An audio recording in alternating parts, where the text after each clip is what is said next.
tayo. Let's focus on that. Kasi para tingnan natin mabuti, unang-una, hahatiin natin to. Pag binasa nyo ng tuloy-tuloy yung John chapter 3, from verse 22 to the last verse, dito pinapakilala si Kristo as the bridegroom of the church.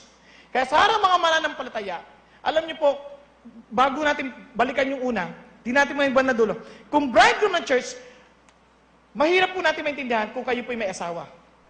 Pero kung kayo walang asawa, alam niyo po ba yung pressure na minsan ng walang asawa? Okay lang yan. Pansin niyo yung mga bata, di ba? Pagka dibu, wow, parang sinasabi lang, pwede na akong ligawan, yehey! Diba? Ganun yun eh. Yun ang ginagawa na sa dibu, pinapakilalang pwede na rin maligawan. Ngayon, ito ho, ang mga prayer niyan, minsan ganito, Panginoon, gusto ko pag nag-asawa ko, gusto ko 6-footer ang taas. Blondie ang buhok, asul ang mata, di ba? Tapos ang ilong ay matangos. Ganyan, yan ang gusto ko. At mainit sa'yo, Panginoon. Mainit. Yan ang mga pangarap. Paglipas ng mga mga 5 taon, wala pa rin nanliligaw. Ganito na panalangin niya, Panginoon, okay lang 5'8". Okay lang. Okay lang ang itim ang buhok. Di ba? Yung mata basta brown. At mainit kay Lord. Di ba? Ganyan. Basta okay na ako doon. Mamaya, 5 taon na naman lumipas, wala pa rin ang liligaw.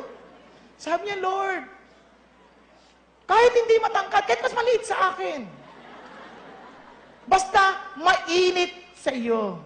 Ganyan, no? 5 taon na, siyempre magka-40 na, wala pa rin. Iba na panalangin, Panginoon, basta mainit at buhay. Naintindihan niyo ibig sabihin? Wala nang kabuhay-buhay eh. Kaya nag-aano siya, Panginoon, ganun na siya. And God is telling us, come on guys, sabi niya, I am the bridegroom. I am your life. Naintindihan po natin.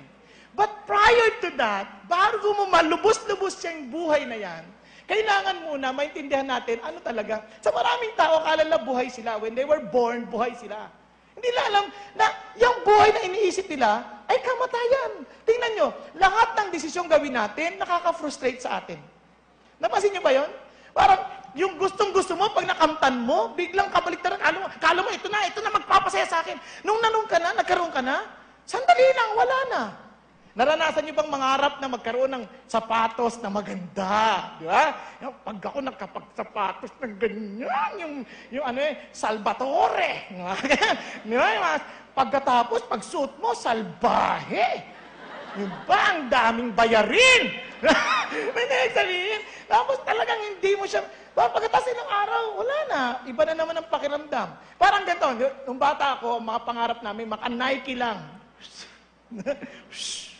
Maka-Nike lang. Lumabas si Jordan. 23, di ba? Jordan 1, Jordan 2, Jordan 3. Ang daming Jordan.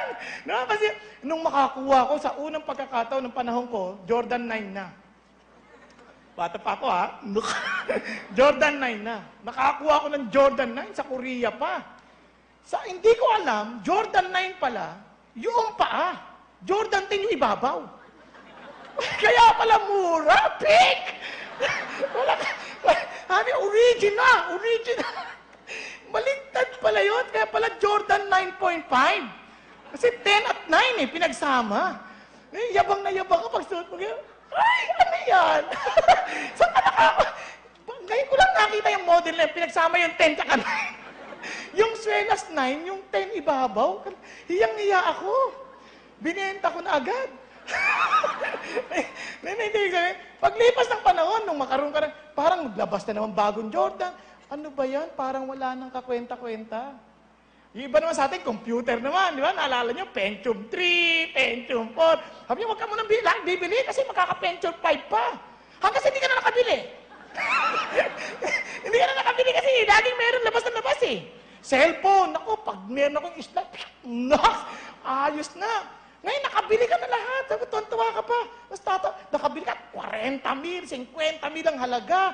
iPhone ang dating, o 40,000. May pag-ganon pa, may pag-ganon. Tapos lumabas ang China.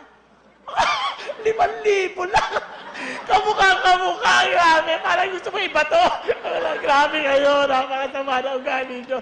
Naku, ang ibig sabihin, Parang walang katapusan na panlilinlang. Naintindihan yung sabihin? Walang katapusan. Napansin niyo ba yun? Yung walang katapusan, anong tawag nila dyan? Buhay. Di ba nakakalungkot yun? Nakakalungkot yun. Habol ka ng habol, tapos pagdating uli, wala rin.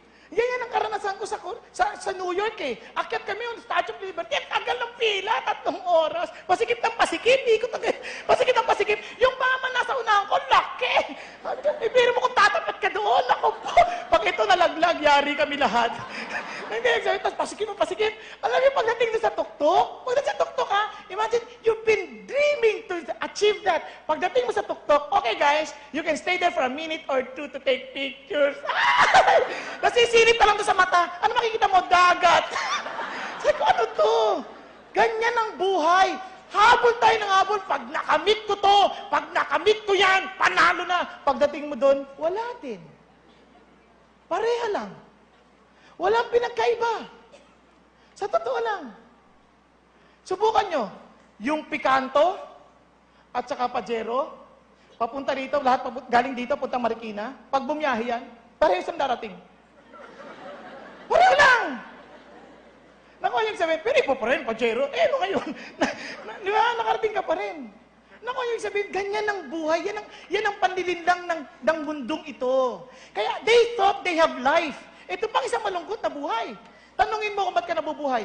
Why? Di ba ibang pagalingin niyo ako, may cancer ako, kailangan, iiyak yan, lahat. Pero pag tinanong mo, bakit gusto mo mabuhay? Pag tinanong, basta, ayaw ko pa mamatay. Bakit nga? Meron ka pa bang gustong gawin? Ewan! Wala silang alam. Hindi nila alam kung anong gusto nilang gawin sa buhay. Kaya paikot-ikot.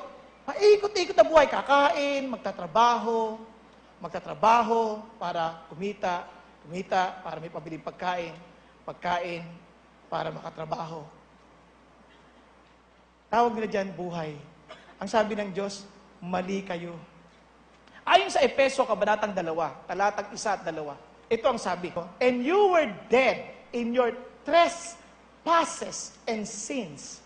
You were just following, sabi niya, the rulers of this world. Yun ang ganda sinabi niya. Alam niyo, ibig sabihin lang nun, hindi pa natin titingnan yung iba. Alam niyo, sabihin lang nun, sunod lang tunod tayo sa mundo. Sunod lang tayo na sunod. Naalala ko, nung panahon ng Muroami, ito, para malapit-lapit lang, uso yung kalbo. Tama? Grabe, lahat nagpapakalbo. Kasi yun ang uso, sabi ng mundo, ito, gwapo, kalbo. Muroami. Tuwan-tuwa ako kasi sabay na sabay ako sa uso. Eh, paglipas ng ilang panon, dumating ang F4. Patay ang haba ng buhok. Ang hirap habulin, ha? Ako, paano na ito? Naku, ano yung sabihin? Kawawa. Noon, bihirang-bihira kayo makita ng lalaki nakahikaw. Tama? Ngayon po, grabe mga lalaki ng hikaw, kakaiba. Bakit? Kasi sabi ng mundo yun ang gwapo ngayon eh.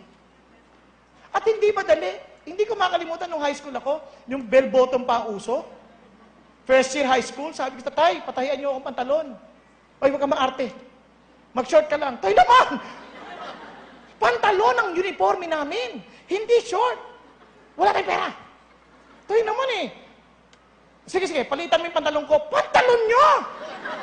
Kasi sastre yung tito ko, libre yun.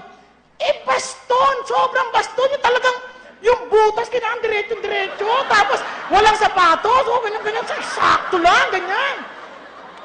Sabi niya, yan ang Tay naman! Wala naman ganyan. Di mag-short ka lang. Tay naman eh. Di, walang choice. Tatay pa rin. Nasunod. Pinalitan. Nung lumiit na, sunod. Ang ganda! Alam mo yung mga tatay eh. Ang ganda! Gwapong-gwapo. Gwapong-gwapo eh. Sa sobrang tuwa niya, kumuha pa ng nung sapatos niya. Ito, gamitin mo to. Ito yung issue sa amin. Adidas Mats. Wow! Kulay orange! Naku po! Isipin mo yun, susutin mo. Pagdating doon,